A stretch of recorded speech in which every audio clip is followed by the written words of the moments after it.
All right. Hello, everyone. It's 11:40. I hope you had a good break. We're now moving into our session two. I'd like to thank Dr. Jantima for inviting me to moderate this particular session. So let me just share my screen.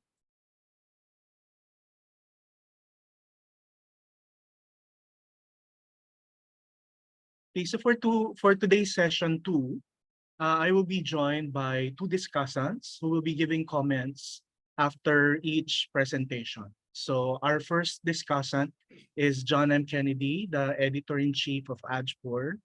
And of course, joining him is Hongna Miao from the Nanjing University, China. We will have five presenters. They will be given, I think, 10 to 12, around 10 to 12 minutes to present.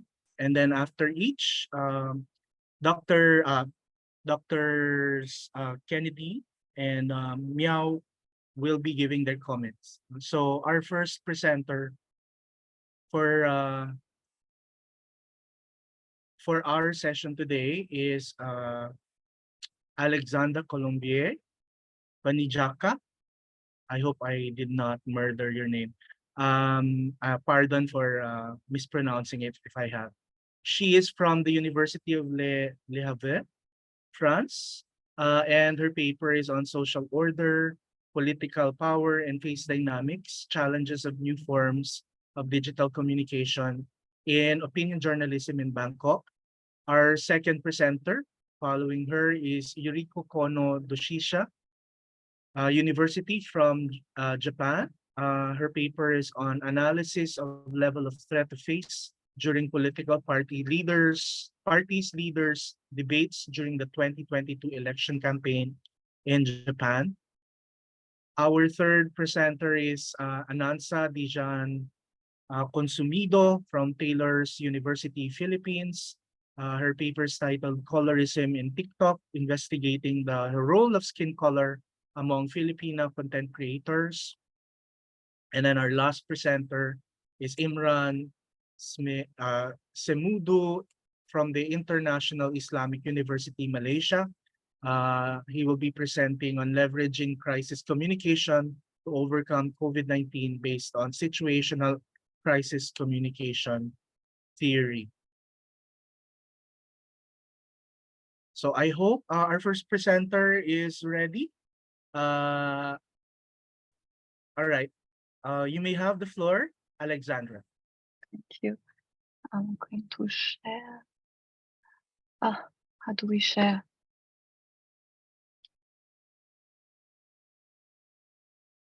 Sorry, wait a minute.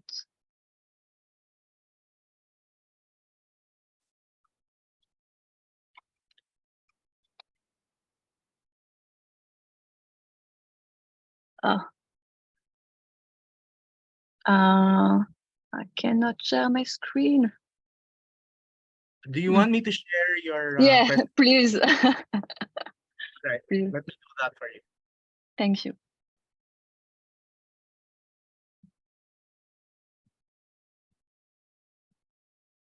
Okay, do you see it now? Yeah, thank you. So let's start now. Hello, everybody. Thank you for your invitation at Chantima, and thank you for organizing this event. So my name is Alexandra Colombier-Vanijaka. No problem with the name; it's complicated. It's mixed with French and Thai. I have lived in Thailand for almost 3 years now, but I'm French, as you can hear with my accent. I started my thesis 3 months ago, so it's pretty new for me. Before my thesis, I work on media about Thai politics and Thai society. The editor-in-chief of this media is my husband, who is also Thai, but he joined politics 1 year ago.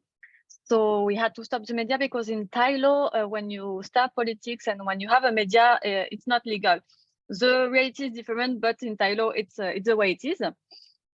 So anyway, this entry in Thai politics allow me to know two words that I barely know in France and even less in Thailand, which is a political world and political journalism.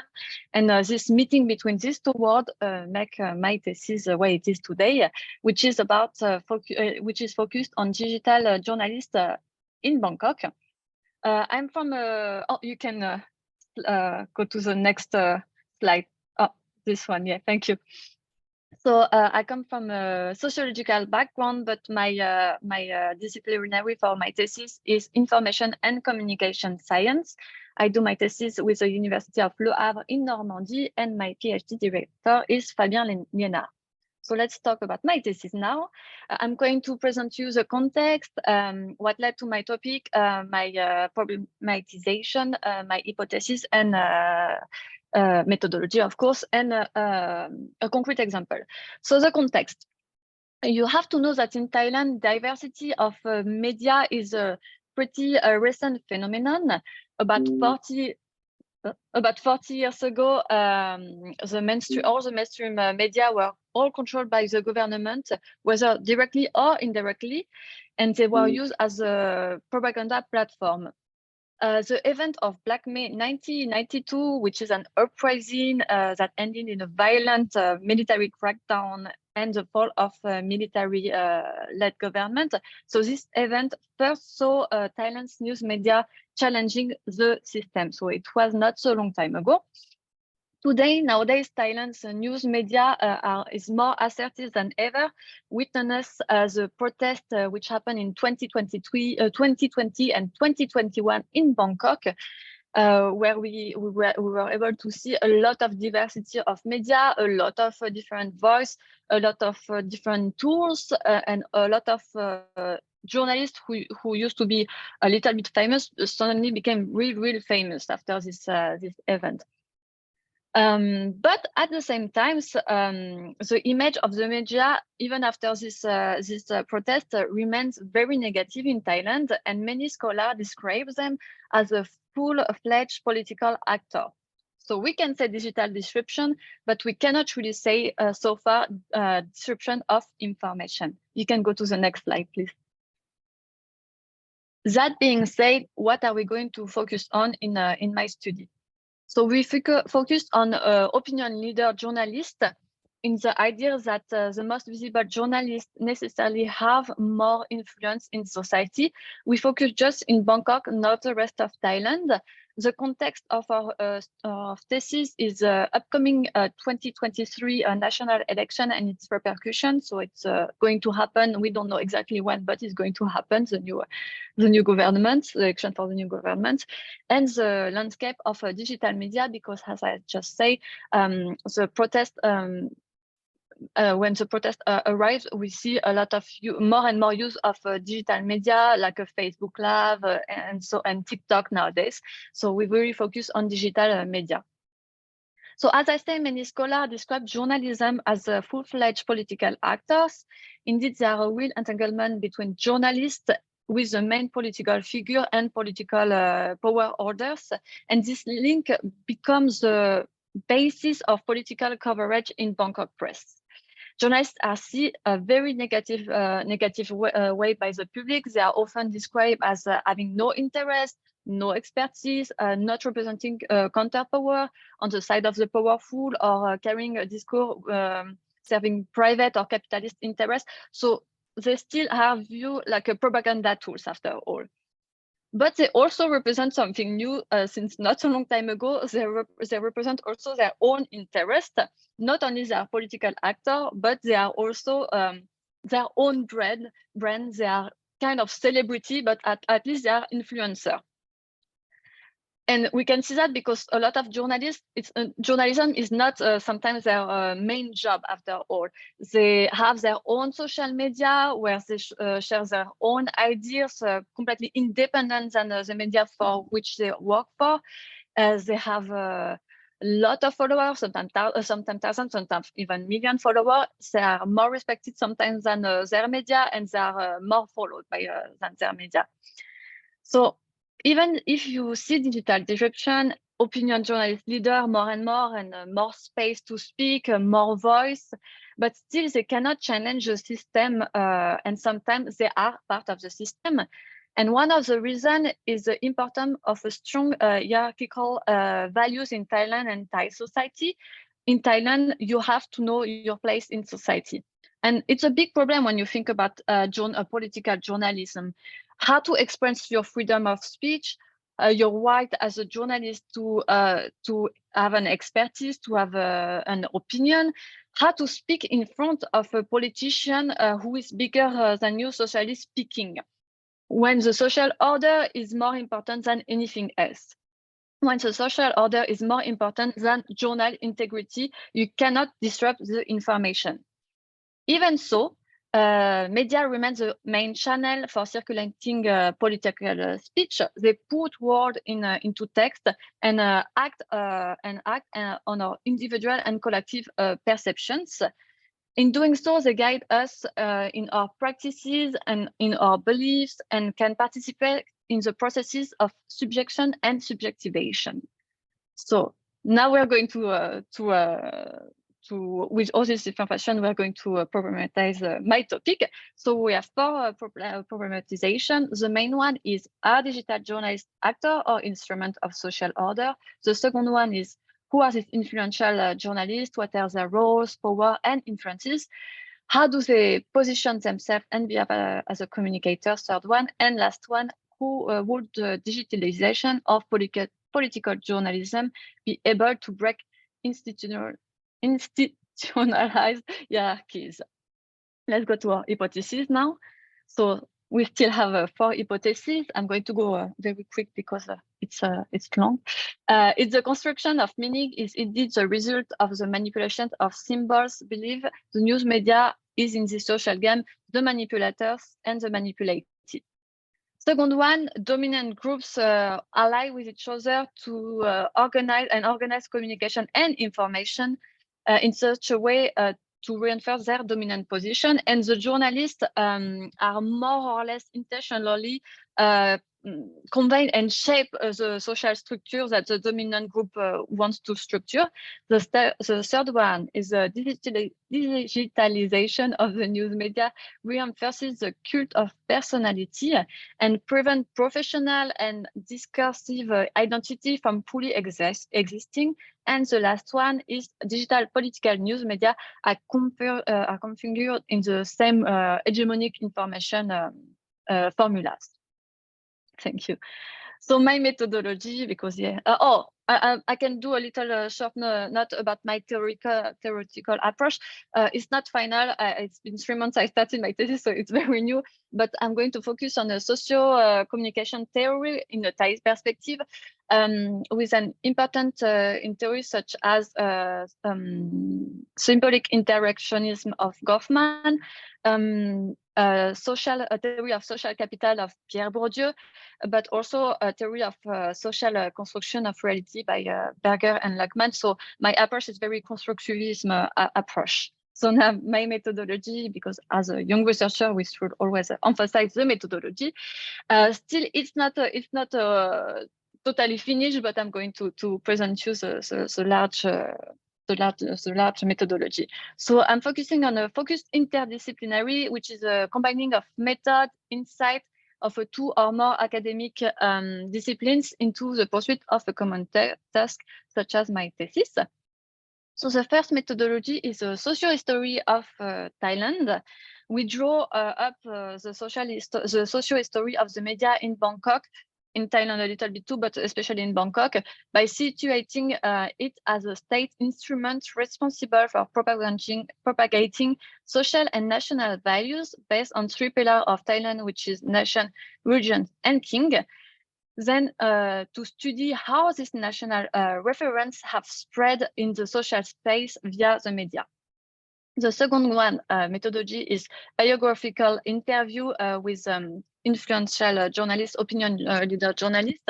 So we are going to portray them, to question their perception, question their relationship with political people, their vision of journalism and their vision of their journalism, but it's going to be in a biographical approach. We want them to have the more freedom as possible in our interview.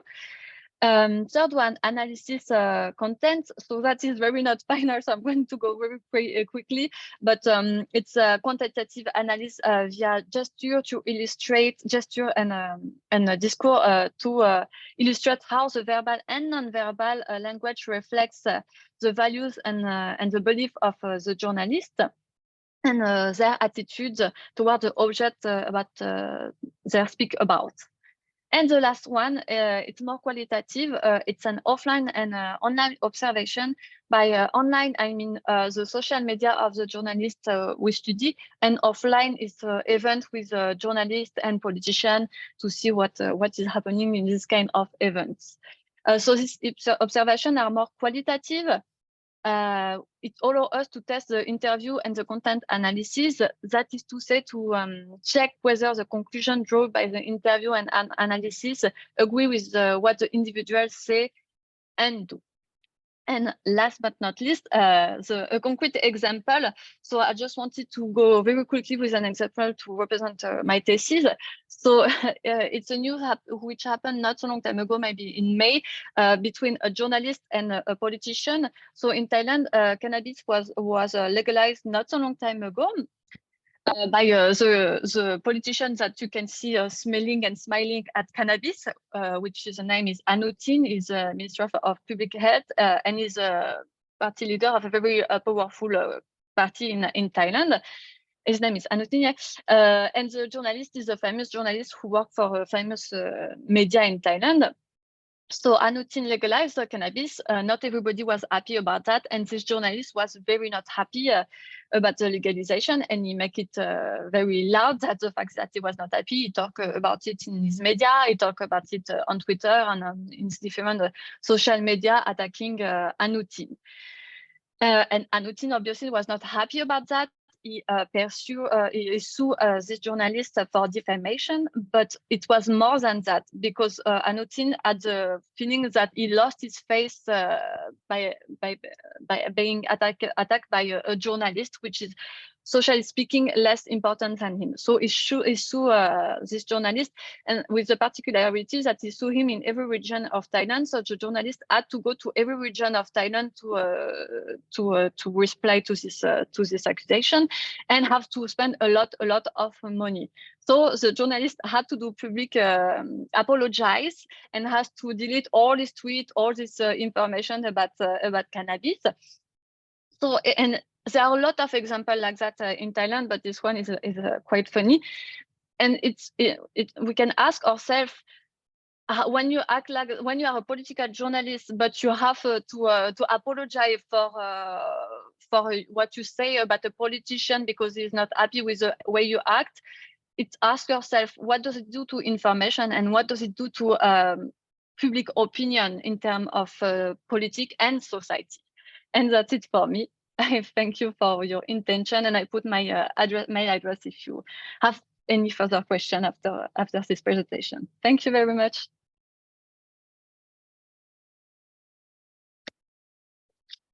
Thank you very much. So shall we hear from John?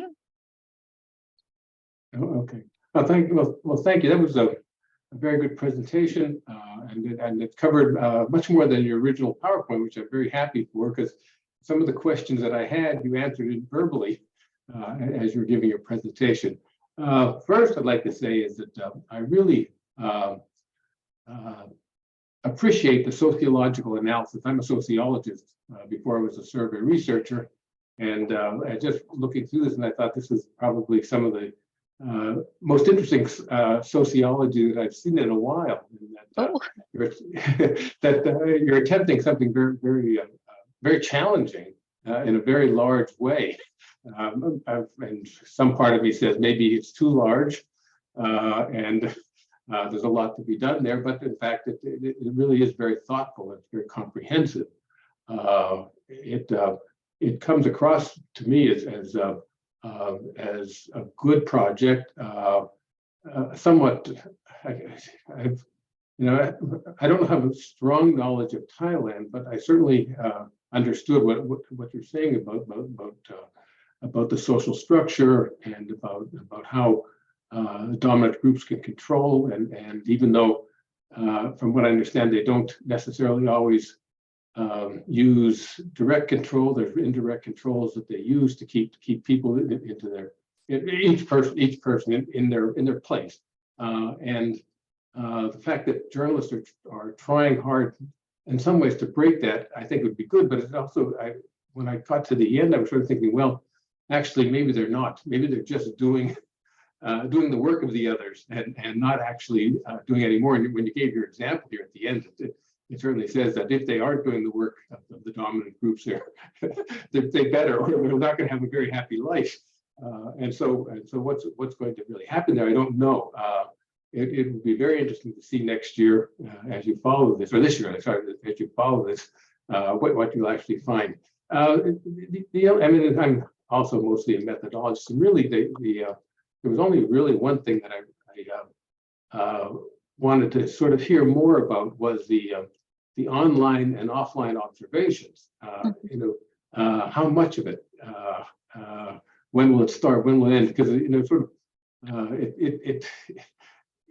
and are you sure you're getting all of the right ones? That was sort of just jumped at me. You could do this stuff, but you may not be hitting the target based on your hypotheses and your model. So can you tell me just a little bit more about that? Okay, this is a very good question. Thank you. My methodology is not quite done yet. The offline and online observation. I think it's just important to add a little bit of that. I don't know the boundary of it indeed, because it can be infinite, so it has to be done. But the thing is that with my study, it's going to be difficult sometimes to have some information of some journalists when I'm going to interview them. So I wanted to add this little observation to see if it's the coherence between what they say to me and what they don't say and what they don't say. But I completely agree with you. I have to have some boundaries about the observation, but I cannot say what is going to be so far. Well, that's fine. I guess it's maybe what I was offering is this whole thing is don't try too much. It's just, there's just so many ways you can go get distracted and find. Spend your time finding data and analyzing data, but not thinking about it. And so, if there's any recommendation came from this, after reading all these things, this is wonderful. It's a nice way, but you can't you can't do everything online. That's online and offline while you're doing this. And so, at some point, just sort of say this is the scope of it, of what I'm going to do. And if you're not ready to do that yet, that's fine. But it is something that I think is really important for the overall success of your project, to be able to not get distracted on something like that, when the other parts themselves are pretty large, like the socio-history of journalism in Thailand is another big thing to take on, and all that content analysis. And so my recommendation is just really to just make sure you limit what you can do to what you can manage. But anyway, it's a wonderful study, and I hope I could read about it at some point. I hope so too. But my thesis director actually agree with you. He told me all the time not to do too much. So I should consider that more, apparently. Okay. Thank you. Mm-hmm. Thank you you. very much, John. Now we give the floor to Hongna. Hongna? Yeah, okay, I'm here. Thank you, Brian, and thank you, Alexandra. And I think this is a very meaningful and thought-provoking talk for the readers to understand the role of new form, the digital communication in opinion journalism, especially I think in the country that is considered as a democratic transitional countries, right? So as for the proposal, and I totally agree with John that is, I think it's also a very broad topic. Like, I you mentioned a lot of variables in your proposal, right? So as for proposal, I think I have some questions to be clarified. And the first is I'm not sure, or I think maybe it's better to make it clear that the core research questions.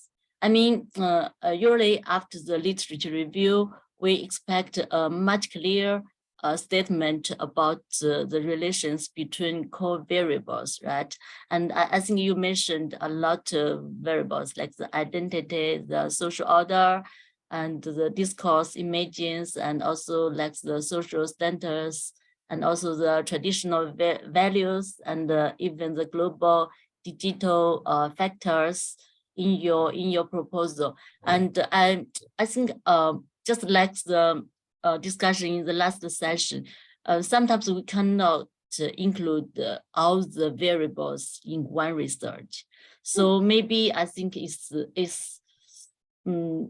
more interesting that you think out after you talk or after you interview the key persons, as you can find out what is the most important variables for them to make a rule like that.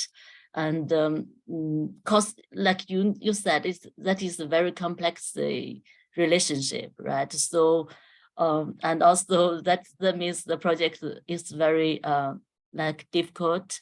So but for us, for the researcher, we need to clarify the relations. So I think that is one thing. And another thing, actually, I think even in China, right? Even in, I think probably in every country, the rule of media or the rule of the journalists are multiple. We cannot say they are the social media influencer or just the power player like that.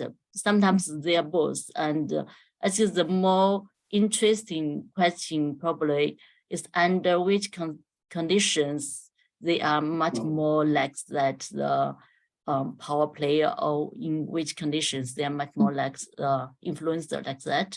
So I think maybe this is much more interesting questions, or need more energy to figure out, right? So this is, and also for the methodology, I think the through your talk, I think the more methodology you use interview, right?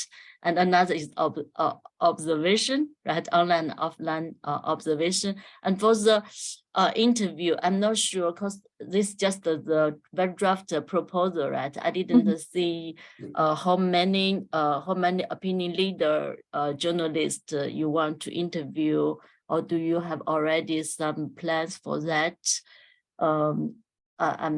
I'm not sure if this is if they are very, how to say, they represent different kind of journalists like that.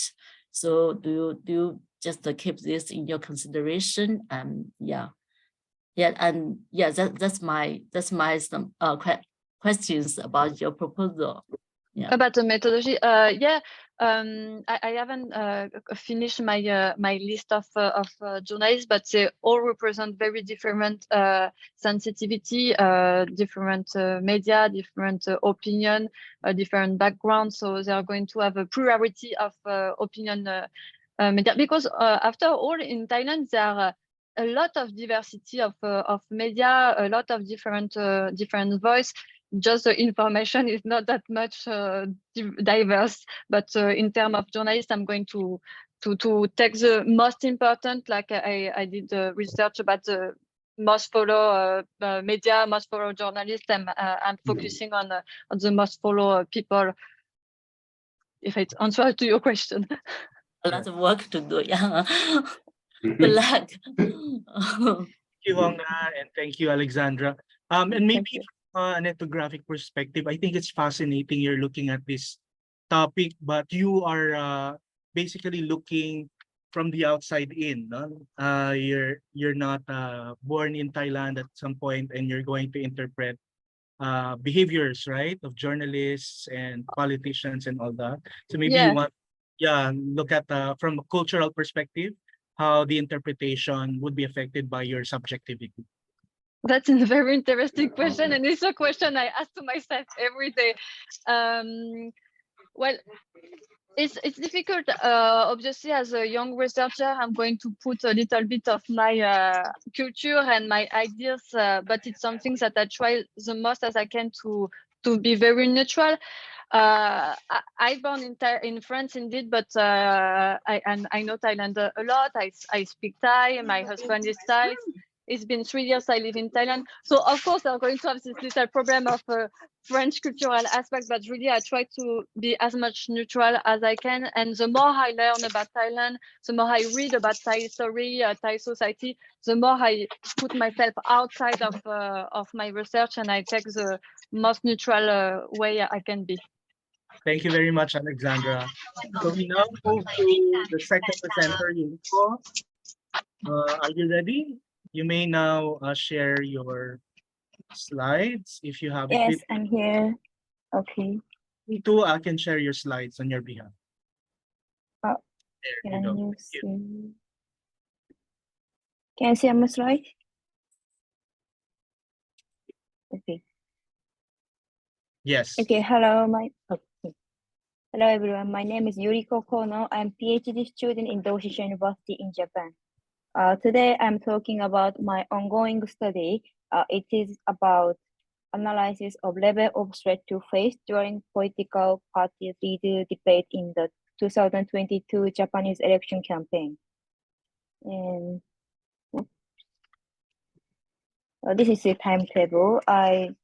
First I explain my goal of the research and what is it is key point what is threat to face, and I explain data set and result in the study and conclusion.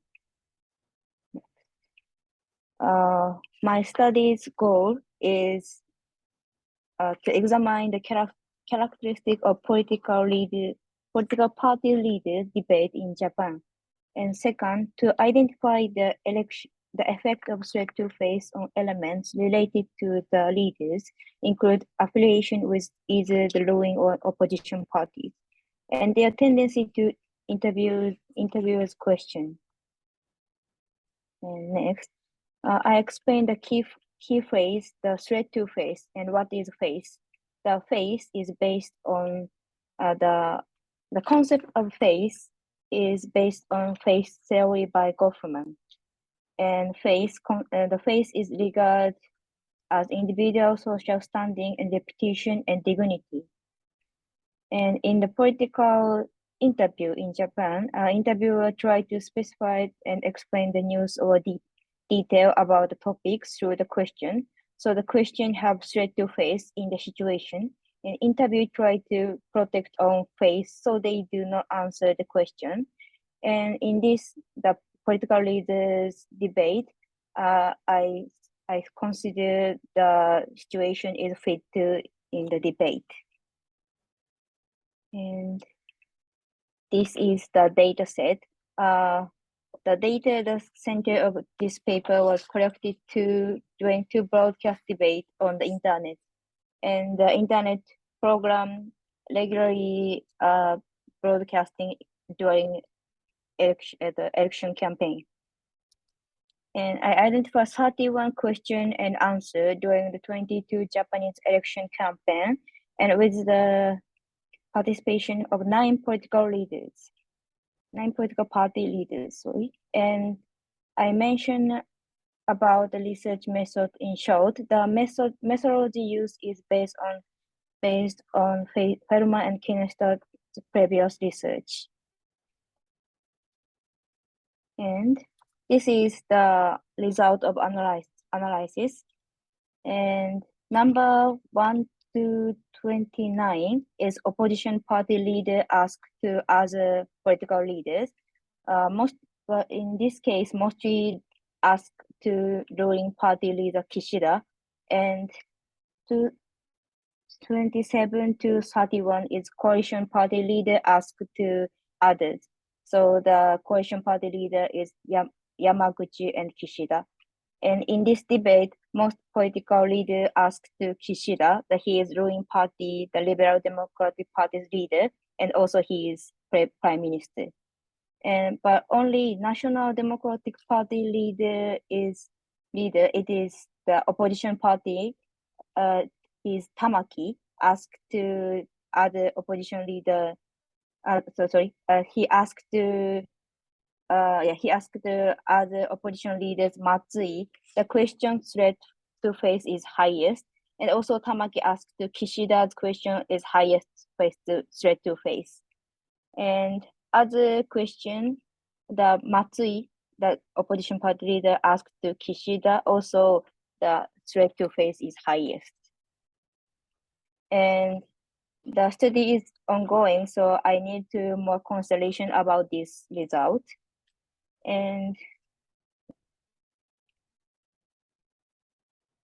the conclusion, the last time I researched about effective threat to face during broadcast political interview in Japan, then I compare with this debate.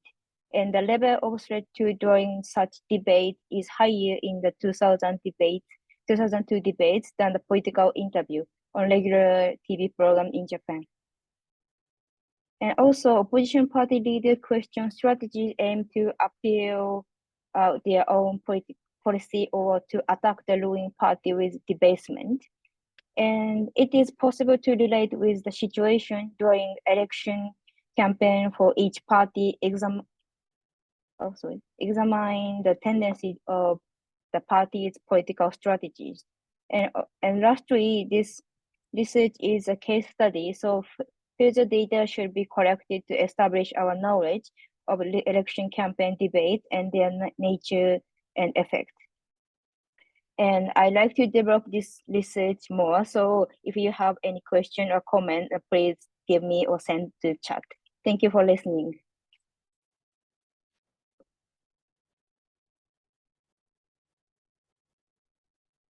All right. Thank you, Yuriko. Maybe we'll change the sequence a bit. Maybe we can ask Hongna to give the comment first, and then we'll proceed to John. Go ahead, Hongna. Sure. Okay. Thank you, Bruce. Thank you. Yeah, Yuriko. Okay. I think actually the equivocation is the language future of politicians. So your research actually is very important, right? Especially in the Asian cultural context. And I know Professor Feldman did a series of this kind of studies, and also you cited his work, and I appreciate that your team has a lot of excellent work on this topic. And as for your research, actually, I have some, I think, questions and also some advices. So first, I know, yeah, I read that your core research questions, you said your research questions are just about to focus on the threat to face during the broadcast political party leaders debate, right? Is that but I don't think you just your proposal is your purpose just describe the level of threat to face. So maybe it is necessary to make the relation between the level of threat to face and the debate context very clear, right? Because actually you said like the compared with political interview on the TV program in Japan, the level of threat during election was high, right? Elect debate. So, but in your proposal or in your presentation, actually, I don't think you give the enough data about this kind of inclusion, right? So, I'm not sure because you said you have 31 questions and answers. So is this all your data? Or I mean, I don't know if this is the full sample from the 2022 Japanese election campaign, or just the you sampling about this kind of debate. So I'm not sure where this 31 question and answers come from, and also Cause and from the table you list there, I think of the 31 answers and 25 of them are from Kishta. So maybe I think the sample deviation need to be solved. So also I think for the further research, maybe you can just, if you want to explain the debate situation and also the level of threat, the face threat, maybe you should add some other questions and answers before, right? During also during the election debate like that. So maybe you make our the sample or questionnaire much more stronger, makes the data stronger. So that's my comments, and also another one is just for the threat to face, because this is the core how to say the concept for your research. Maybe you need give some examples about what is threat to face in Japanese culture, right? So maybe sometimes the questions like the very private questions in China, if we ask somebody if do married or something like that, or it's the family things, we don't think it's kind of threat to face. But I don't know, in some other countries, maybe it is. So the sensitive questions, and is the sensitive question equal to threat to face or something like that? So maybe you should clarify this kind of core concepts first. Yeah. Actually, it's very, very great presentation. Thank you. Thank you. To respond, Yuriko? Yep, thank you, your comment. And yeah, next time I show you the compare with the TV programs, face-to-face threat, and this debate.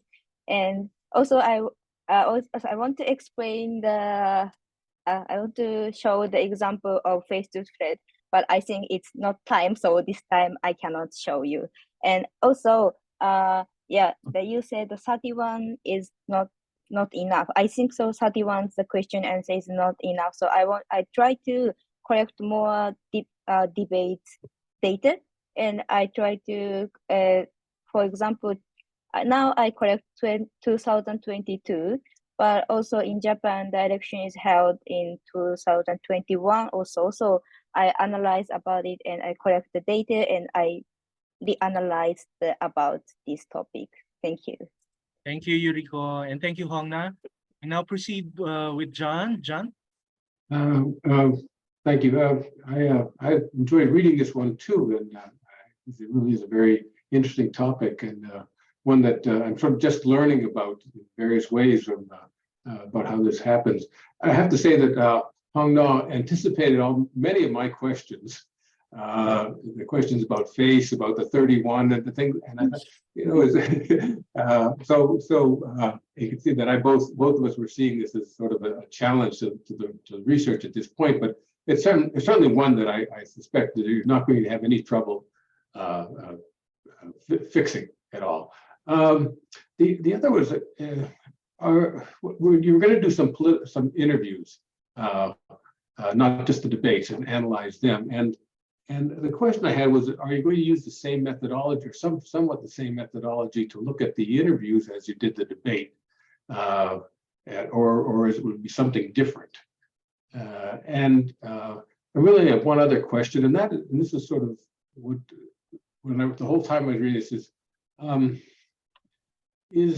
you know, this is the methodology you have, and it's used, but it wasn't clear to me that it wasn't clear to me that you would necessarily get it right, and that you have some way of saying that this method I'm using it has been used before, and someone else looks at it and sees that, yes, this is how it should be done, and that you came up with the right answer. Now, I assume your advisor will, But the case is always, I'm looking at these things like this, is that can you get some external verification of your results besides your subjective interpretation of the results, which it seems to me you're coming to this point. And I think you can. I'm not criticizing this at the moment. I'm just sort of thinking that something that someone would look at and say, okay, this is what Yuriko saw, and it looks pretty good, but she didn't go all the way, or she didn't get everything. And is there some way of telling the reader later, yes, I did, or no, I didn't, but this is okay because of this. And that was just really my biggest concern, is that it was just potentially just too subjective and too limited, and you need some sort of external verification. And that's it. All right, Thank thank you, you. John. Maybe Yuriko, you want to respond to John's comment? Yeah, thank you. Thank you for your comment. And I use the same strategy that my previous research, but in this and every research of face to thread, I consider about the thread to face scale. Now I use the scale up to 5 scale. The 1 is lower, and 5 is highest. And but in Japan, the Japanese people do not try to attack or strong face to thread question. So in this case also I found only 4. The 4 is highest the thread to face. So I need to adjust the scale of the face to thread, and it is my next task. And also in political interviews, the questioner is the TV caster or other non-politician. But in political debate, the political leader asks to political leader. So it is different with the situation. So yeah, so a little bit. So I need to reconsider the methodology fixed to the political leaders debate. Yeah, I think. Thank you. Thank you. Yeah. Thank you, John, and thank you, Yuriko. I'd like to say to Yuriko, I think the way you analyze your data would be a great contribution for helping Professor offer to appropriate the method to many different cultures. You did appropriate the scales to your own culture, and that would be something that other researchers from other countries could potentially learn from. So please share your results to us. Thank you, Yuriko. Thank you. Thank you. There. So now we go to our third presenter. Our third presenter is Faiswal. Faiswal, are you ready with your slides?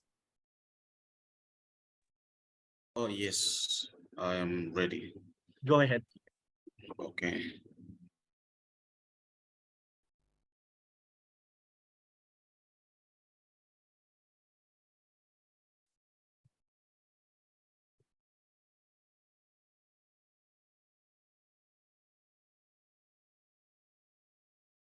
Can you see?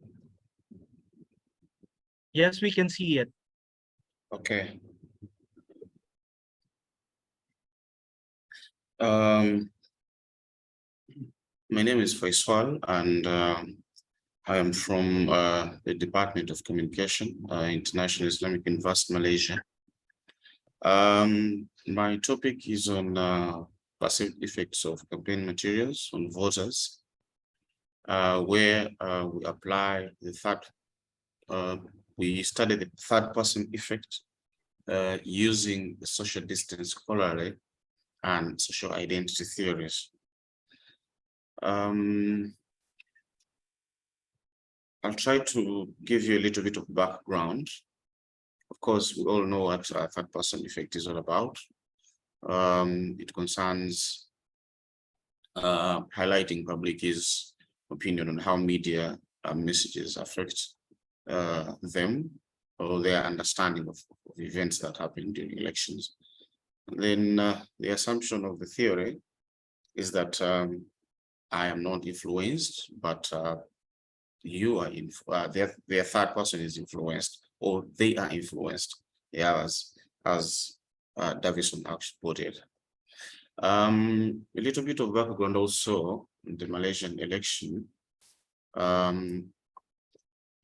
Political campaigning in Malaysia has evolved since the country's independence.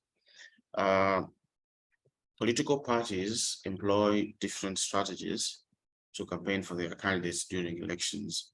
Some of those materials include one-on-one visits, could be newspaper advertorials, party manifestos, television talk shows, and indeed the other campaign materials. But their aim is to influence voters or to persuade them, especially the opposition, to align to their ideas or to adopt their ideas and vote them into offices. Now, the third person effect contends that messages that are manifested in such campaign materials are seen by the opposition as undesirable messages, and thus affect them in the third person. However, there is also the third person that might occur if the message is positive or is looked at as in a positive. In Malaysia, though, there are several parties in Malaysia that actively engage in politics. However, there are three coalitions that we intend to focus on in this study. And these coalitions try to cover or try to embed all these other parties in order to form those particular coalitions. And one of them is Pakatan Harapan, Perikatan Nasional, and Barisan Nasional. We have to understand that previously, Barisan Nasional has been dominating Malaysian elections as a coalition, and they have almost dominated the country's election for almost 10 years, for 10 decades. So these two other coalitions have come up and have brought a force onto Barisan Nasional, and as a result, they have voters have succumbed to the ideas of these other coalitions and voted Pakatan Harapan into power. The third person effect has been studied for a long time since Davison proposed the hypothesis. In fact, Paulo van Scheen recently just analyzed the performance of the theory for nearly 40 years and realized that the two components have been hugely studied. However, in Malaysia, there has been a somewhat lack of enough literature to support these two components of the theory.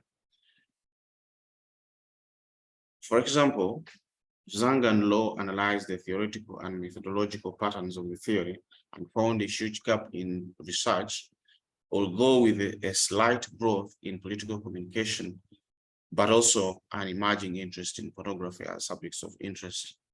So the theory in Asia, in general, has been studied without doubt, but there is still lack of enough literature in the various subjects of interests, such as media, violence, advertising, pornography, body mass index.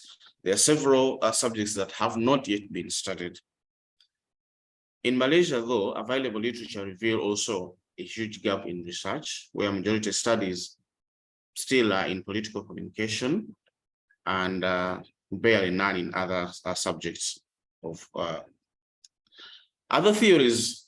However, when we talk about other theories as one of the focus of this study, TPE is a complex phenomenon, and its occurrence is better explained or understood by using other theories such as the attribution, social categorization, social distance corollary, social identity, and several other theories.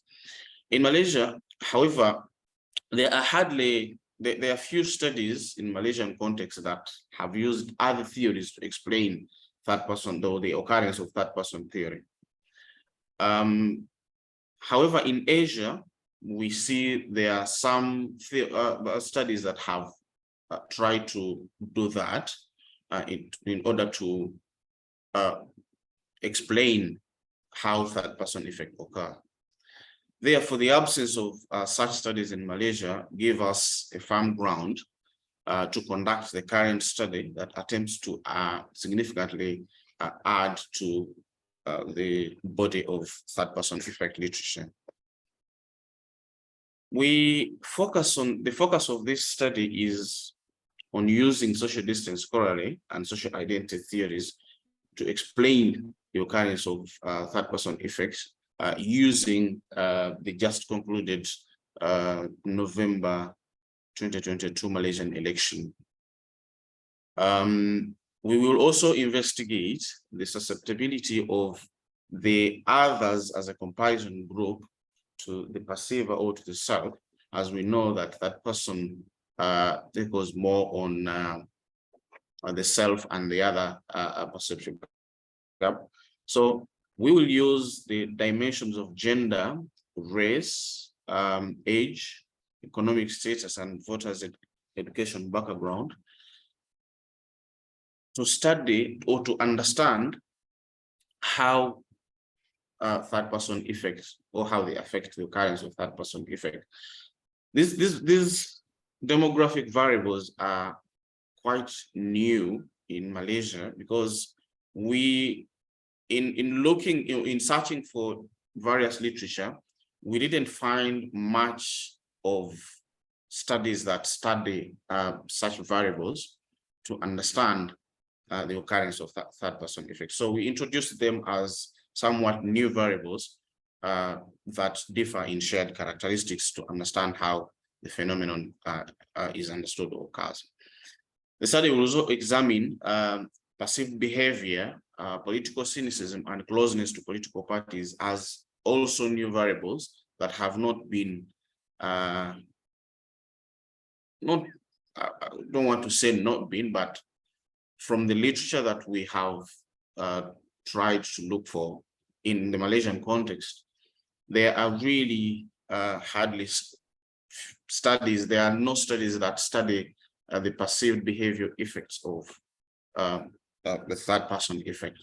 So we try to bring in such variables as new variables to also help us understand third person effect in the Malaysian context. And as I mentioned earlier, we'll use the campaign period to do that. In essence, we try to understand specific objectives, the characteristics of voters, their perceptions concerning the effects of the campaign materials on the self and other groupings, and then the relationship between the antecedents that I talked about, where there is perceived exposure, social distance, political cynicism, and the behavior effects.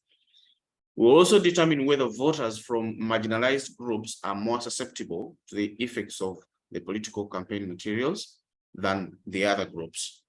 We'll also determine whether voters' membership of a social group significantly affects their perceptions of the group, of the effects on their social group. We also determine the differences in the perceptions of the effects of the campaign materials on the demographics that we talked about, I talked about earlier on.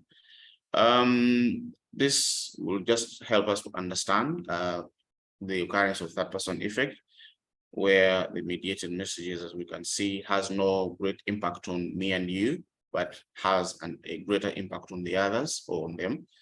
And such impact could be on messages that have media violence, that are pornography related, advertising, that is persuasive in nature. There is also this aspect of the first person where when the message is positive, first person will definitely occur. I've already talked about this also.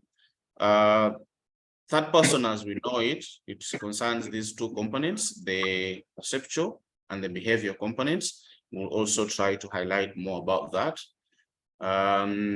These are some of the variables that I talked about, where in the self, we will talk about the family members and the same party supporters who will constitute our perceivers.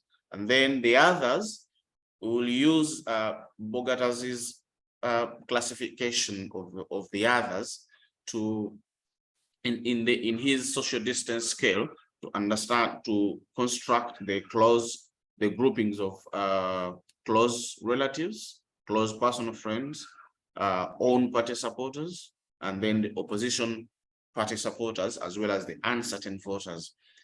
We'll also study the influence of campaign materials, which will include the flyers, party manifestos, newspaper publication, and the rest. So these are some of the variables that I talked about earlier on.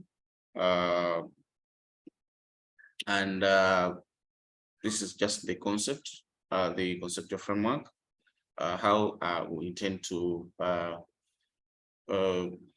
see them.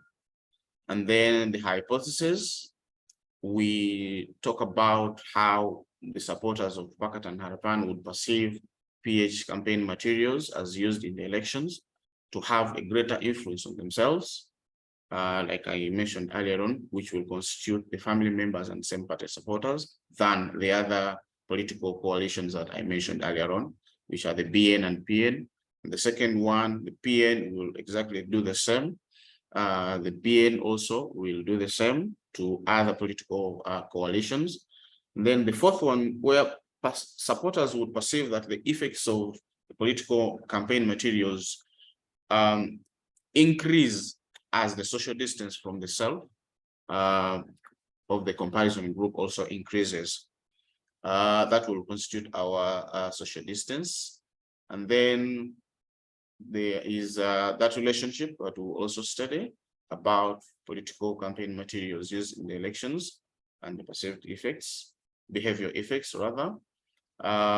Then supporters would identify those from low economic classes to be more likely to be influenced by the political campaign materials as used in the elections from those from those in the higher economic classes. Then the other is about where supporters would identify those with low levels of education as more influenced from those with higher levels of education. Then the same will happen with racial groups, and also the same will happen with the female supporters. They are seen as likely to be influenced by the political campaign materials than their male counterparts. And then the young also see the old as more susceptible to the campaign materials. Oh, they're just quite many, but I guess I can just continue to the research methodology. We adopt a quantitative survey research design because as we understand that we will have to go out to the voters to ask them these questions through questionnaires that we developed. The location of our study will be in Selangor State in Malaysia. Malaysia, as we understand, has 13 states, but we choose Selangor State, one, because it has the highest number of registered voters among all the 13 states in Malaysia. And we thought that it would be, it would constitute a good measure of our study. Then for population and sampling, we chose 18 years and above Malaysian voters who reside in the same area, same state, Selangor, and they actively participated in the election. We hope to obtain 400 responses through a random sampling technique that we will try to be a little bit detailed as I own. And then our instrument, we derive our instrument from already established scales. As we can see, exposure, we get it from that, self-perceptual, susceptibility, and the other variables. We'll ask definitely questions such as respondents' social demographic profiles, their media use, their political interests, their party coalitions they voted, and on whether their respective party campaign materials had any effect on themselves, their families, on their respective party supporters, their certain voters. And then, like I earlier mentioned, we use Bogadas's classification of social distance to measure TPE in political campaign materials, where the scale will measure how respondents from the different political parties perceive the influence of political campaign materials. This classification will constitute close relatives, same party supporters, opposition, and the others, as I explained earlier, but the self will constitute the family members and the same party supporters. For our data collection, or like I mentioned, we'll use a self-administered questionnaire to collect data because this is like it's a quantitative survey design that we chose, so ought to use the questionnaire, and then we'll try to see whether we can collect data for a period of 2 months, where questionnaires will be distributed by enumerators using a face-to-face data collection method, but also some others we will try to use Google Form and see whether they can we can have responses. Respondents will be given a consent form from which to sign before filling out the questionnaire. For the analysis, we will use SPSS, although I've had several recommendations that structure equation modeling would be another ideal method to use to analyze our data. But we'll try to analyze the descriptive and inferential analysis of our data. Then we'll use the paired sample t-test to examine the differences between the perceptions, the self and others towards campaign materials. We'll use the regression to try and find out how the different variables correlate. And for the differences among the demographic variables, of course, we'll use ANOVA to try and bring the differences out. Thank you. That's what my proposal is about. Right. Thank you, Faiswal. Thank you for your presentation. Let's start with John. John? Well, thank you. Also, it is a very complete presentation. I think you've sort of told us just about everything you plan to do with your research. My first reaction to this was that it sounds very much like research that we conducted in a Western country. It's using a lot of Western scales, a lot of Western, even the demographic variables are the kinds that students that I teach typically throw into their models. And the question I always ask the students when they're telling me that this is what they want to do in their analysis, I'd say, well, okay, you're going to use gender as a variable. Tell me why women would be different from men. And then taking this over into the Malaysian context, would the reasons they give in the Western world be the same as the reasons they give in Malaysia? And similarly, do the scales work the same? Many of these scales are developed in English and it had been tested and used in Western countries, and they're going to have to go into translation of some sort and be administered in a very different culture. And would you expect that these scales would perform the same in Malaysia as they would in the countries that they were first developed in. And a third one, you could take your time and you can choose not to answer anything you don't want to, but it's really not clear how you're going to do a random sample of a large state in Malaysia. You didn't tell what the sampling frame was and the method of drawing members of that sampling frame into your sample. And I think that's really important if you're going to be doing random sample. So I have a few other things, but I think I'll just leave it there to sort of ask you to sort of tell me a little bit more about your thoughts on the sense of are they the right variables? This is the right scale, and more about the sampling method. I'm not saying anything that you have to. That I'm not saying they're wrong. I just like to hear more about what you're thinking about them. Okay. First of all, thank you for the question. For the scale, I think what we intend to do first is well, upon looking at most of the studies done in Malaysia and Asia in general, there has not been a specific scale that measures third-person effect, and maybe I haven't found it or something like that.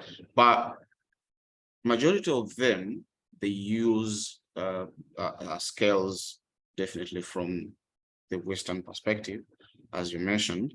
But what we intend to do is to first of all try out the scale in a pilot test and see whether it can be applicable to the Malaysian context. Because before you go on to the actual study, you have to first of all look out to see whether what you're going to study is actually viable among the people you're going to study in, you know? So what we intend to do, first of all, is to do that and then proceed. If it is reliable, then we can proceed. If it is not, then we find other way of trying to change that. For the sampling, as you mentioned, we intend to, you know, the voters in this area that I chose, or that I intend to collect data from, are around 3.6 million. So we intend to acquire a general, because that's like the general population voters, the general number of voters in the state, but we intend to focus only on the 18 and above who are voters but also actively participated in the election.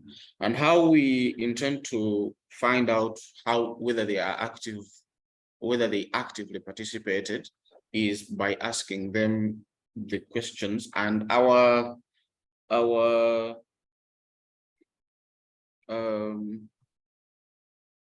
what is it called? We ask them first of all to declare whether they voted and whether they participated, they were active during the election period. So we intend only to go for such kind of respondents, so that we try to avoid survey errors during our data collection. Thank you, Faiswal. Let's now go to Hongna. Hongna. Yeah. Okay. Okay. Thank you, Faiswal. I think this presentation is very interesting, and also show a very exquisite research design on the TPE theory in Malaysia. So actually, I have one. Actually, I thought that, because I read the abstract, right? You said you will have 800 respondents sample, but in your presentation you showed 400 respondents. And I know it's very expensive to conduct this kind of survey, but I just wonder what are your considerations in determining how many respondents in your research? Okay, this is just the one question. Like, and the second one is that the issue I think is actually you list about 11 hypotheses, right, and include 5 another sub hypotheses like that. So it is very good for us to have a very clear plan before the data collected, and also indicated that you are very familiar with relevant literature. But for a niche research or academic paper, maybe we'd better focus on the key hypothesis or the relations between curve variables. So maybe we cannot have all the factors in one study, right? So maybe also it is also not necessary. I'm not sure, maybe it is better to have a serious research on your on the factors of TPE in Malaysia, right? You list in this hypothesis, you list the social distance corollary and also the social identity theory. I don't know if it is better to separate the this is one thing, and another thing is because the hypothesis, a lot of them include the demographic variables. So maybe this kind of like the gender, the education, and some of the ethnic groups like that. It's just the control variables. We needed to list them in the hypothesis. And this is another advice. And also, I'm kind of confused that because in your presentation you said the systematic classifying of others into 5 main categories, but I also see 4. I don't know if you can go back to your presentation, the PPT. I only see 4 categories. Could you please explain that? Okay, that's all. Go ahead. But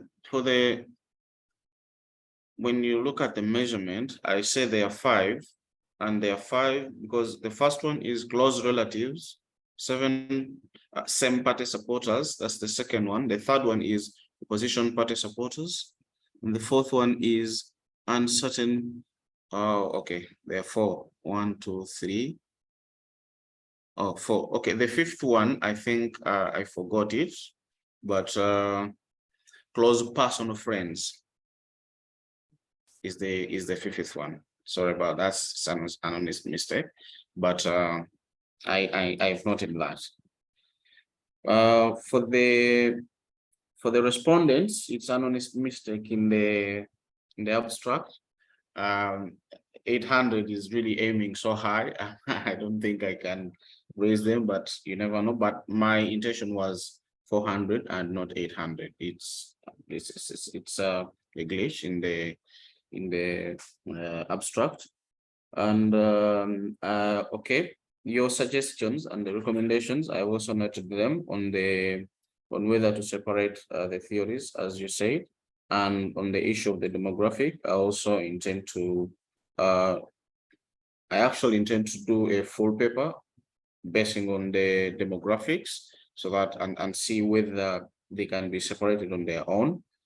And I'll try to also focus on the key hypotheses, as you mentioned. And thank you for all the recommendations and suggestions. All right. Thank you, Faiswal. I hope we were able to help you out. So we will now proceed with presenter number 4, Anansa. Anansa, are you ready with your slides? Yes. Go ahead. Let me just share my slide. Okay, you can see now my PDF. Yes. All right. So hi and good afternoon, good morning to everyone. I'm Anansa Dijan. I'm a faculty member of Far Eastern University from Manila, but I'm currently taking my PhD in Taylor's University, PhD in Media and Communication Studies. So I will be presenting my study, which is Colorism in TikTok, investigating the role of skin color among Filipino content creators. So before anything else, before I proceed with the rest of my presentation, I just would like to share that this study is something very personal for me. As you can see here in the slide, that's me on the leftmost with the eyeglasses because of my tanned skin growing up. I have experienced both funny and awkward moments, getting comments from my friends and even family members like, you can't wear this dress because it's too bright. Or my playmates would call me baluga. Baluga is a derogatory term for an indigenous group here in the Philippines, the Aitas, who are dark-skinned, known to have a primitive life. So while yes, I've received nice comments like, you're pretty, but it would always be followed with, what more if you have a lighter skin? So I've received the awkward moments even saying that I look like a poor person.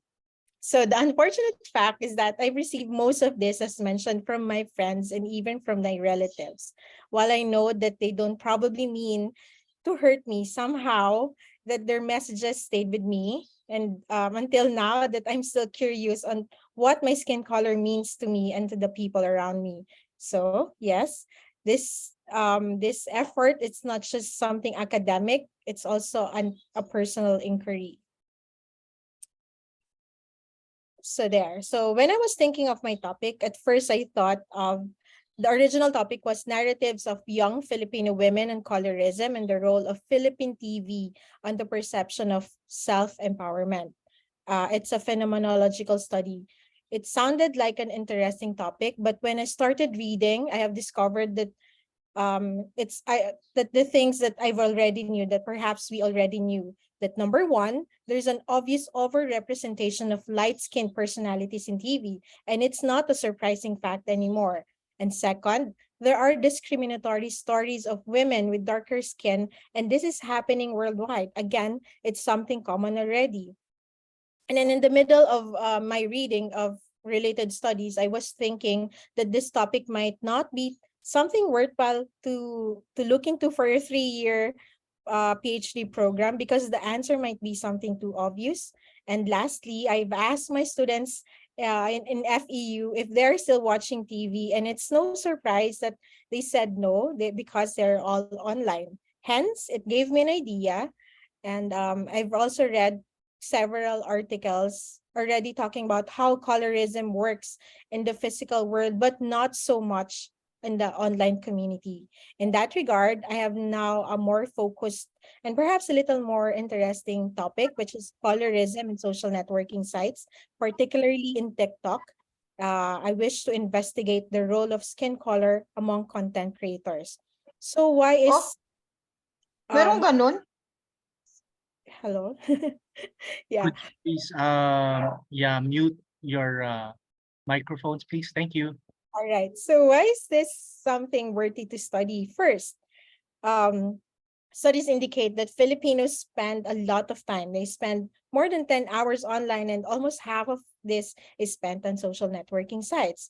As it is in the physical world, colorism is pervasive online. We can see it in the online ads, in the streaming movies, and even in the filters that we use in TikTok or Instagram, which, would make us look lighter.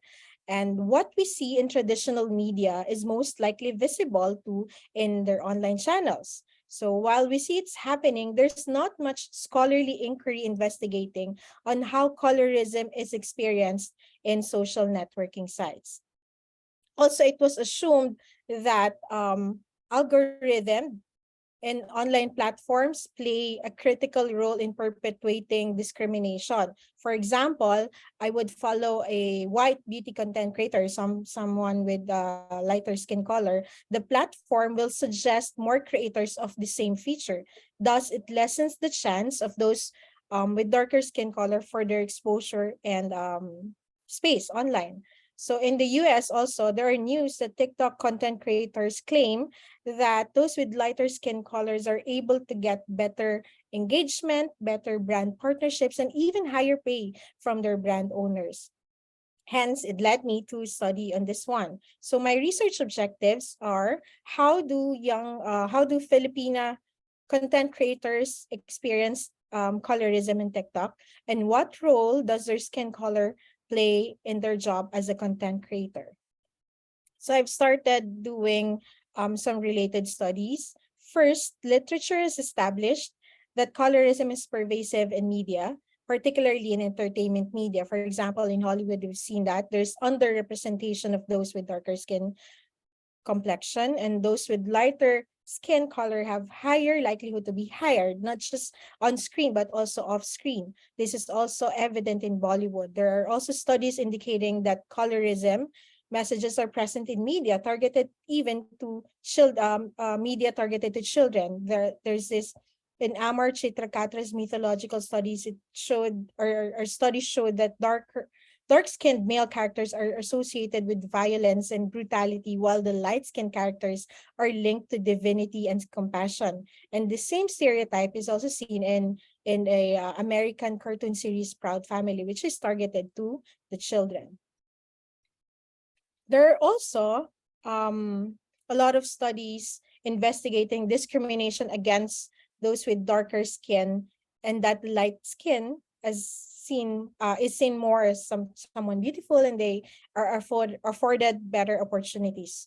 And there are also studies inside and outside the US across different races and ethnicities that say light-skinned individuals have better privileges over dark-skinned, even with the same background, such as parental education and socioeconomic status. This is also evident in Brazil, where brown and black Latinos possess lower educational attainment compared to their light-skinned counterparts. And it's no different in our country here in the Philippines, where lighter skin means wealthy and beauty, and the dark-skinned are seen as unattractive, uneducated, and belonging to a lower class, which unfortunately I have experienced during way back when I was a kid. And there's not much studies focusing on how colorism operates virtually, particularly in social networking sites. So how colorism operates in virtual spaces, particularly in TikTok. So far, no academic inquiry tackling the role of skin color among Filipino content creators. Now, in the context of my dissertation, I'm assuming that colorism operates in more obvious ways in social networking sites due to the presence of the platform's features. For example, those with lighter skin could get, of course, more likes, comments compared to those with darker skin, as what we can see in the real world. Or perhaps once photo enhanced using the filters, for example, in Instagram or TikTok, we would make our images lighter, and with that, it gives us more engagement compared to the real photos of us and the untouched ones. Now, the question is, what do they get online because of a lighter skin, or because they have a dark skin? Do they get more friends? Do they get connections, better brand partnerships? Do they have higher engagements? Do they get more views and likes? So in order for me, for my methodology, in order for me to attain my research objectives, I shall be applying a qualitative research design, and I'm hoping to do a narrative inquiry so that I could explore and understand the lived experiences of the content creators virtually. I intend to do in-depth interviews among Filipino content creators. I'm still looking into this, but the age is 18 to 45 years old, and I have yet to think of the qualifications, such as what would make me decide for them to participate. For example, the number of followers, the number of engagements, etc. I'm also thinking of inviting those with varied skin colors so that I could gain different insights, although this is something that admittedly I have yet to decide. If I do varied, or those who identify themselves as someone with darker skin color. Also, I shall be employing purposive sampling method to recruit my participants. For data analysis, I shall be doing thematic analysis. So that's basically my study. And by the way, I have not mentioned here, but just quickly, I'm looking into two theories that would guide me: critical race theory and social capital theory.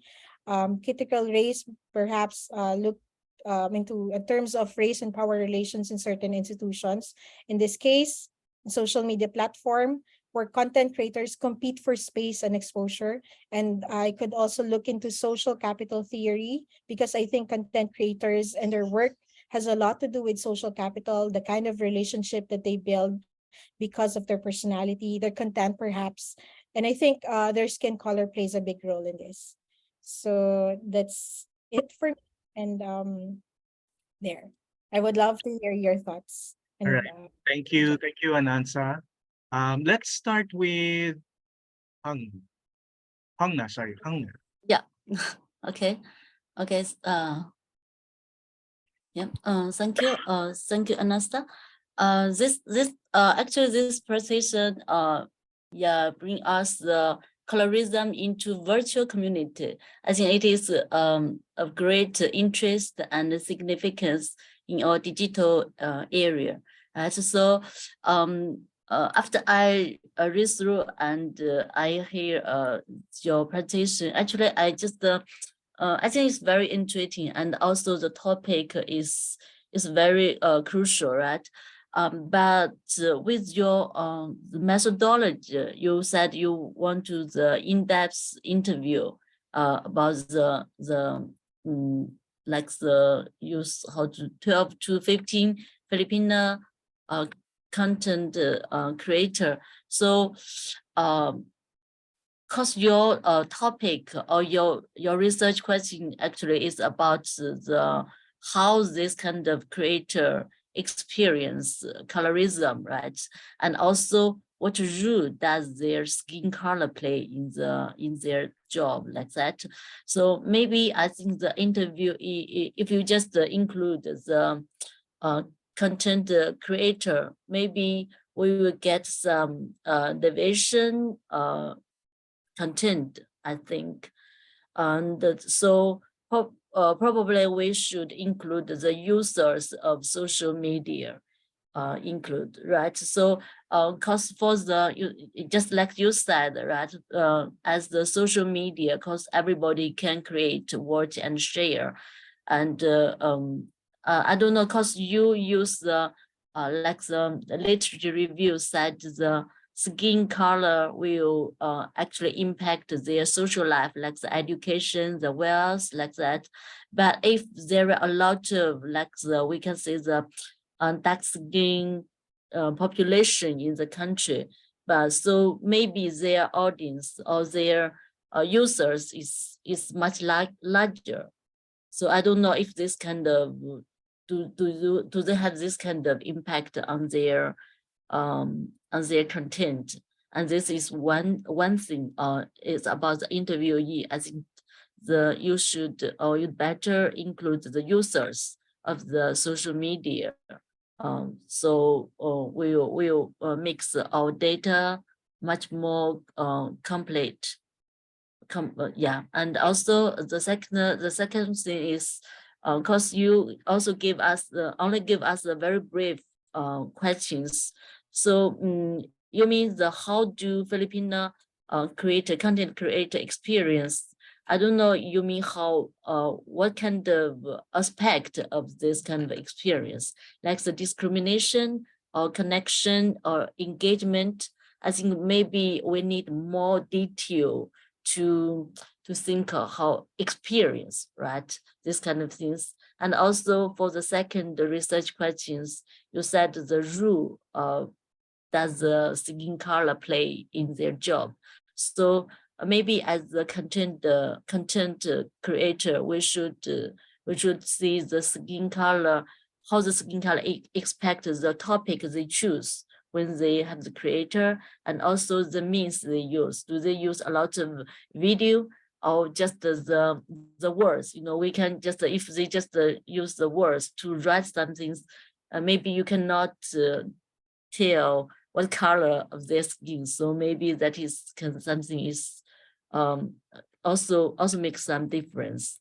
So so I think probably we need the more detailed plan or more detailed design to conduct this kind of project. This is a very interesting one, but we need more detail. Yes. Okay. Thank you, Hongna. So let's go now to John. John? I have to say that I was going to say just about everything Hong Na just said. Got to the everything up to the was very interesting about colorism, and certainly learned things. I learned reading all of these presentations. But you know, and I got to the end, I was saying, well, how do we? I mean, the 15 content creators may see one thing, but if the rest of the world doesn't see it, then you know, who cares? I mean, I should say who cares, but who, you know, what does it mean to you then if they don't? And so I really do think that I agree with how no, you need to find out, interview other people who are users just to see how they react to colorism. And you know, again, I don't know if there's some way of measuring colorism. You know, it just, you know, I don't know the difference between the lightest and darkest skins, if there's gradations and that perhaps that would make a difference, or whether it's just two, and that would sort of need to be explained somehow, is how you're measuring colorism in your research there. I do think that, as Hong said, it really, I would, you know, look at if you're able to discriminate colorism effectively, then what does it matter for the number of followers, for the, you know, the number of views to their sites and all those kinds of things? That's measurable. Now you can easily find, and I think that'd be a real important part to add to this too, is sort of some numbers there related to doing it. And then, you know, one of the sort of the big question for me was, if suppose you do find it, you'll just be documenting it. Is there something that can be done later with it to make changes, to make I don't know, or to make suggestions to darker skinned Filipinos, or whatever it is to make the world a little bit better based on your research? So that's the only question I really have, is the last one. The rest follows Hong Na's. Yes. Maybe Anansa, you would want to respond to either or both of the comments given to you. Thank you. Thank you. Thank you very much for your comments and your inquiries.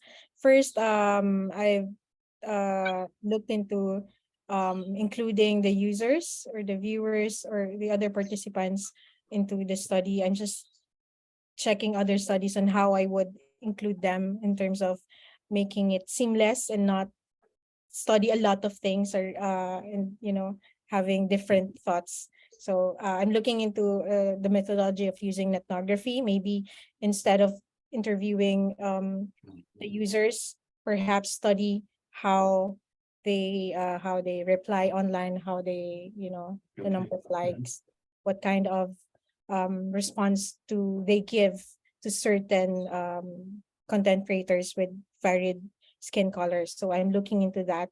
As for the use of my study, it's also a question in my mind. So what if, okay, I have the data, but at the back of my mind, it's something I'm hoping that the study would give ideas most especially to brand owners, because, you know, brands, instead of going to traditional way of promoting their products, they go to content creators already.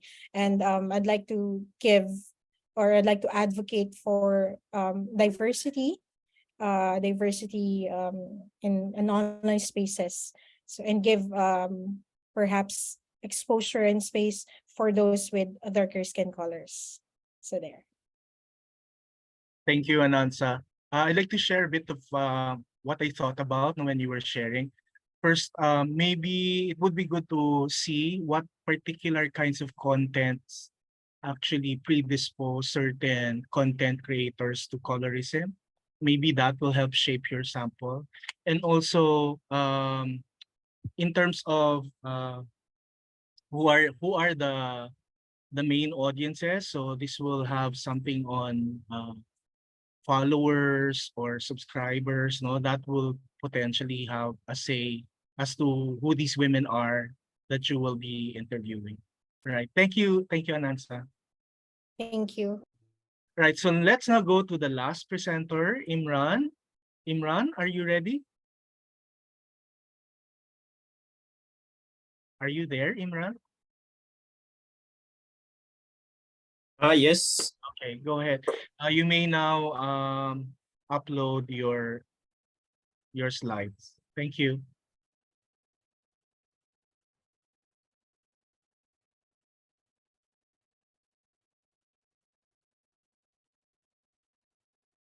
Hello, good afternoon here in Malaysia.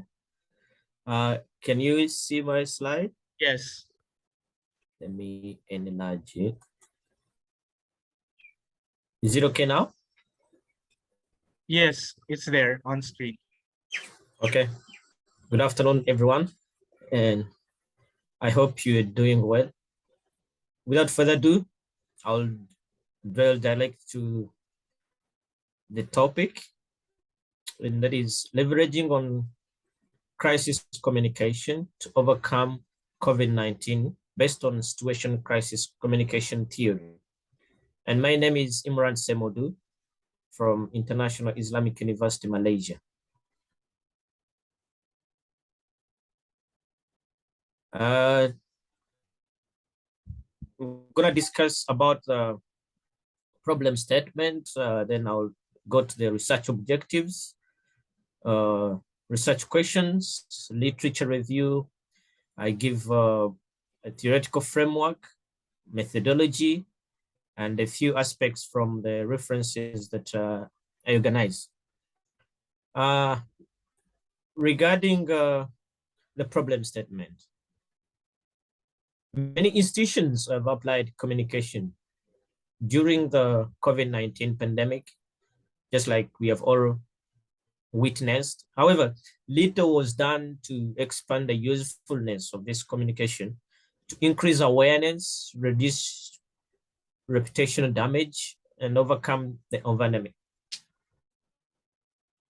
There are studies, for example, in Malaysia here, they focus more on social media rather than how institutions and organizations used crisis communication to overcome the pandemic. I further tried to read more on how crisis communication was envisaged, and the recent studies on COVID-19 have expressed how the public was more active on social media, and that is a study by Wang, Hao, and Platter as of 2021. And few studies have explored crisis communication on these applications, on how the public is made aware, or how reputations are restored, or how their responses to the crisis. On that background, that sets an agenda for the topic I'm working on. And the research objectives, just 3. To find out the aspects of crisis communications used in COVID-19 to overcome the pandemic, and to analyze whether situation crisis communication was incorporated in overcoming the COVID-19 crisis. And in particular, I'll be trying to find out the crisis outcomes. And the other objective is to determine the relationships between the guiding aspects or principles employed in COVID-19 and the crisis communication, as well as the outcomes in Malaysia. I posed the research questions based on the objectives. What are the aspects of crisis communication that are used in COVID-19 to overcome the pandemic?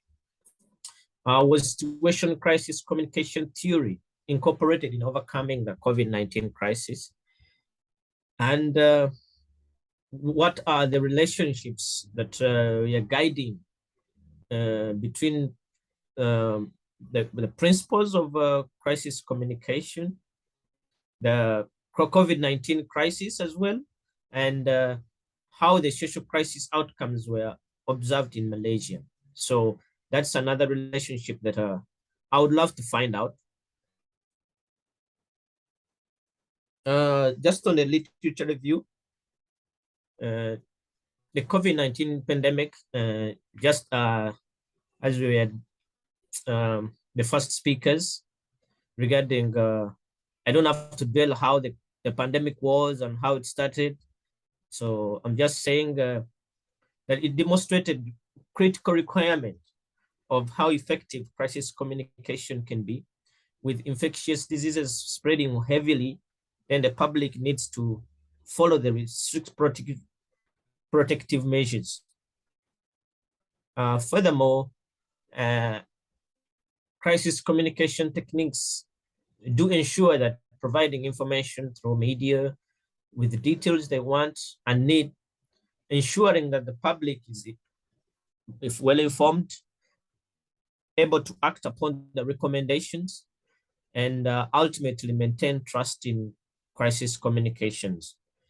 And this is an extract from Queen 2018 in one of the papers regarding how to deal with crises.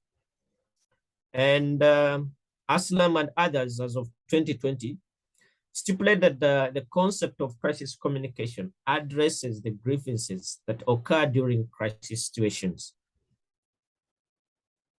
That's briefly about the literature, but there is furthermore to that.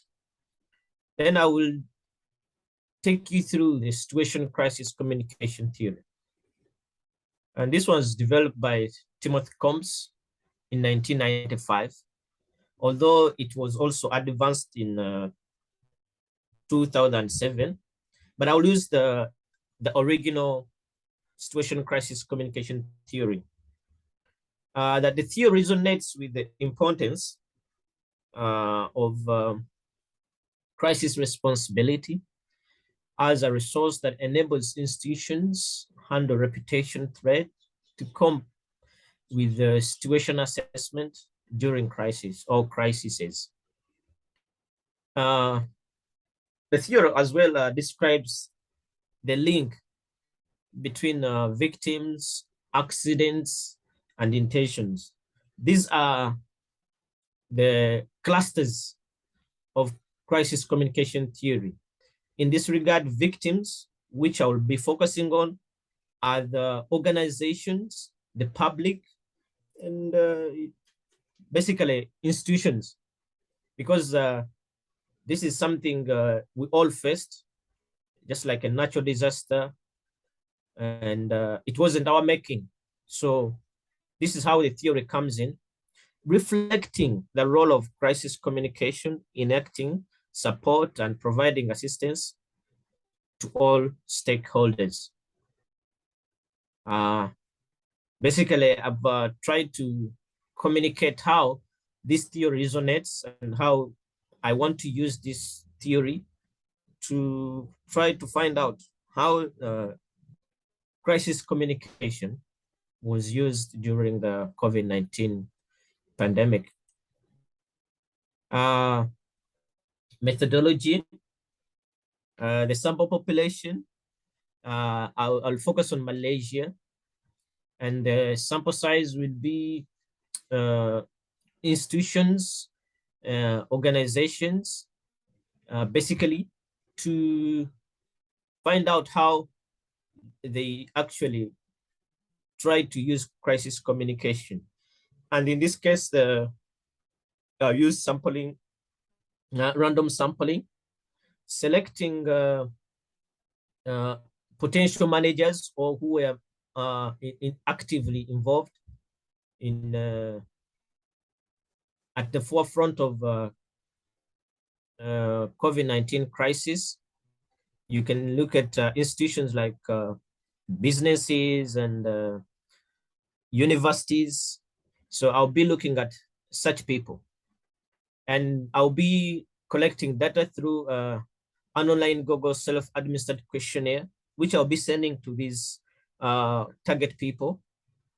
And thereafter, after having my data, I think I'll go ahead and do data analysis using descriptive, inferential, to analyze the outcomes, to find out and the results or the findings that resonate with the research objectives of this study. And that is for the methodology. And I read so many articles and a few writings on crisis communication before and during the COVID-19 pandemic. And these are just a few of them, as you can see on the screen. I should mention that the crisis used the guiding principles that were from the World Health Organization, and each country had to adhere to that. That brings me to the end of my presentation. Thank you so much. And I welcome your suggestions, ideas, and how I can improve this title to make it better for our people and enlarge the academic literature, knowledge of body and everything. Thank you so much. Thank you, Imran. All right, so let's begin with John. John, any comments on Imran's presentation? Yeah, thank you. Actually, really very few. I like that it was presented in a few slides and gives us a pretty good idea of what planned to be done, and mostly what the theoretical and the research questions are straightforward. So I don't have any thoughts. Other really good, again, as we're coming to, and this is the methodology. It seemed to run up to this point and then have questions. This is where I have it. For example, it's not clear even from what you said whether you're going to be talking to I don't know, leaders of institutions or the general public, and then where you're going to get a list of the people to sample from, and what procedures you might use to recruit them to participate in the study. So what I'd really like to hear more is about how you're actually going to conduct the survey that you're going to do. Go ahead, Imran, if you want to respond to John's comment.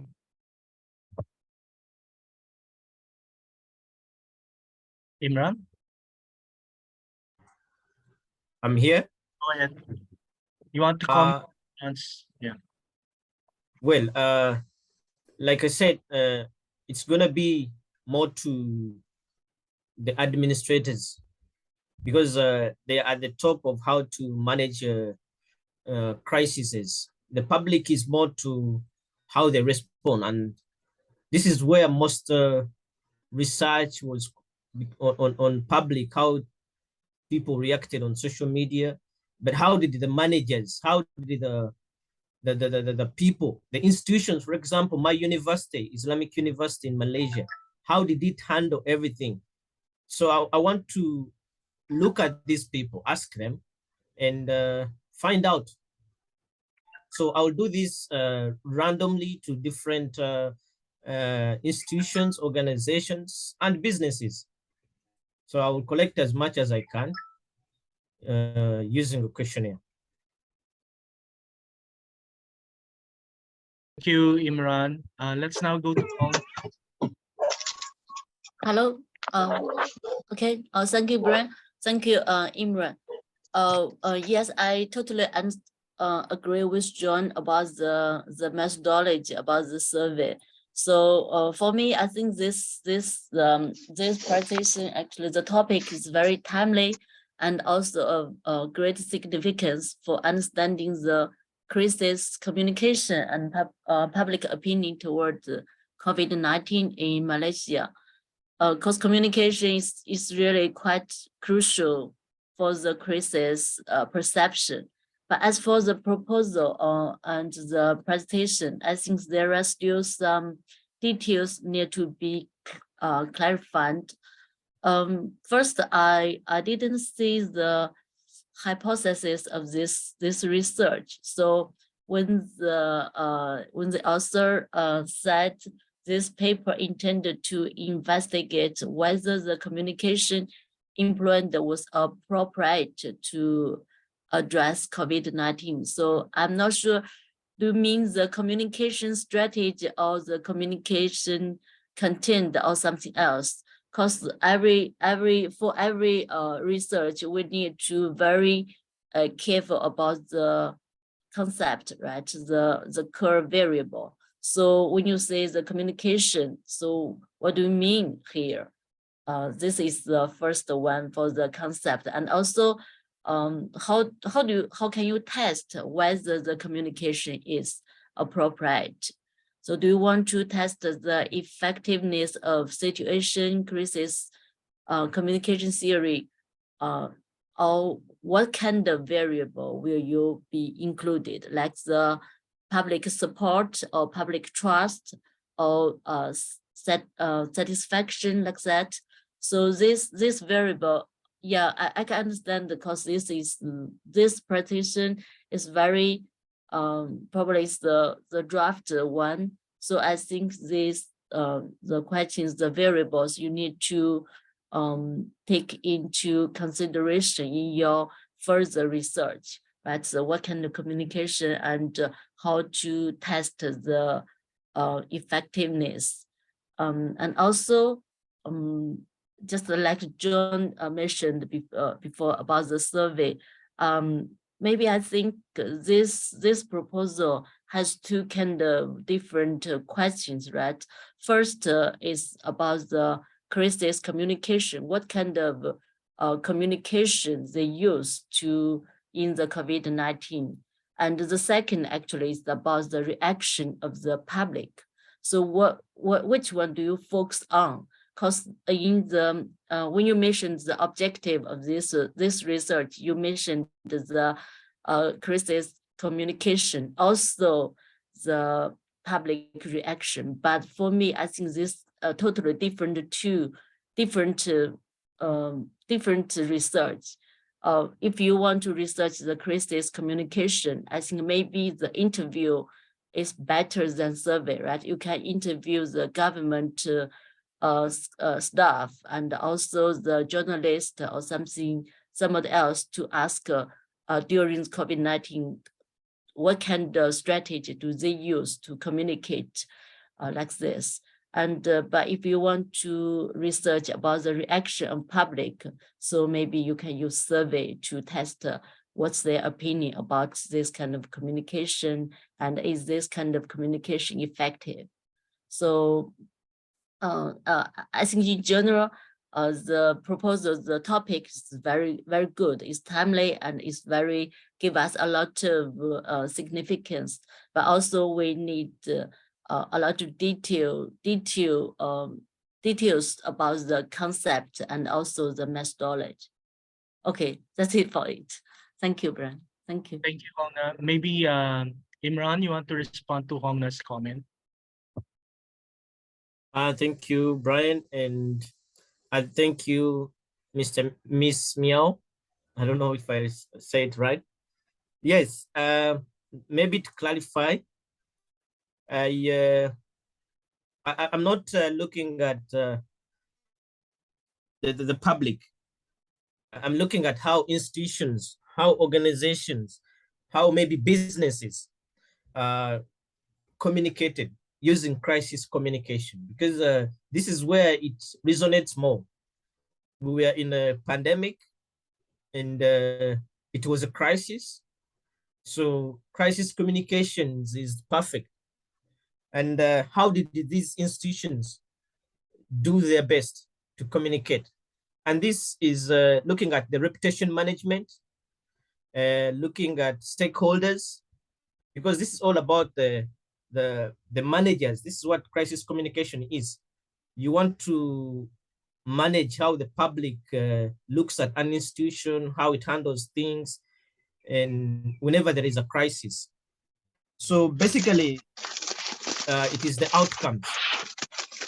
and it gives me from your suggestions that interviews would be good. For example, asking staff and journalists. This is what I intend actually when I say top management, the staff. I'm gonna use a questionnaire.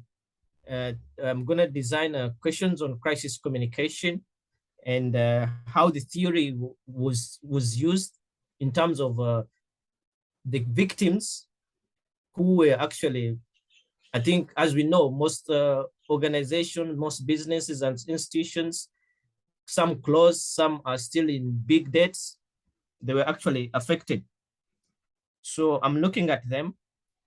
And for convenience, I think that's why I'm choosing a questionnaire.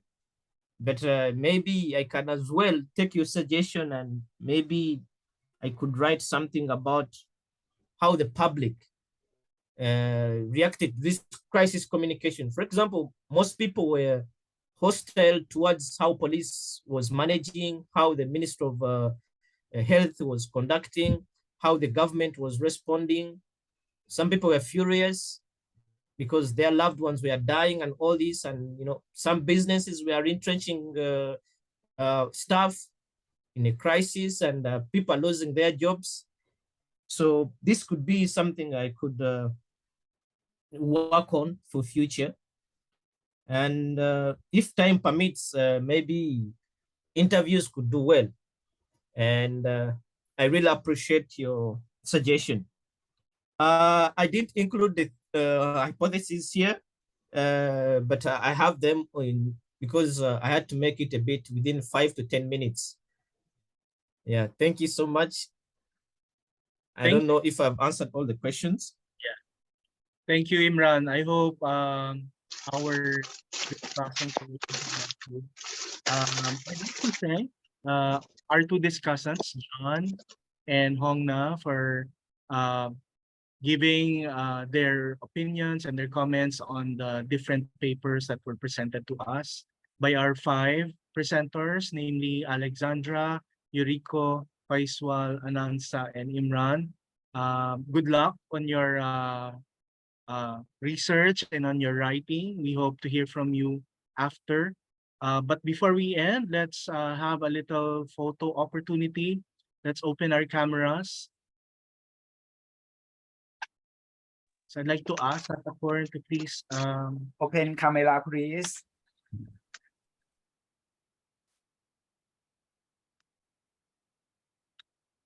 Okay. 1, 2, 3. Okay, one more. 1, 2, 3. Okay, thank you. Right. Thank you very much, Natacorn. Yes, before we end today's opportunity, I would like to take this opportunity to thank everyone for joining us and make this event very successful. I hope that you all get what you expect, and we will do more about this on behalf of UNPOR, CAPORCI, and AJPOR and for Korea. Thank you very much, and keep update. And those who want the PowerPoint presentation, let me ask permission from the presenter, and then we will share. Keep update to our website. Thank you, everyone. Thank you. Thank you. Bye. Hello, Prof. Shaw. Bye.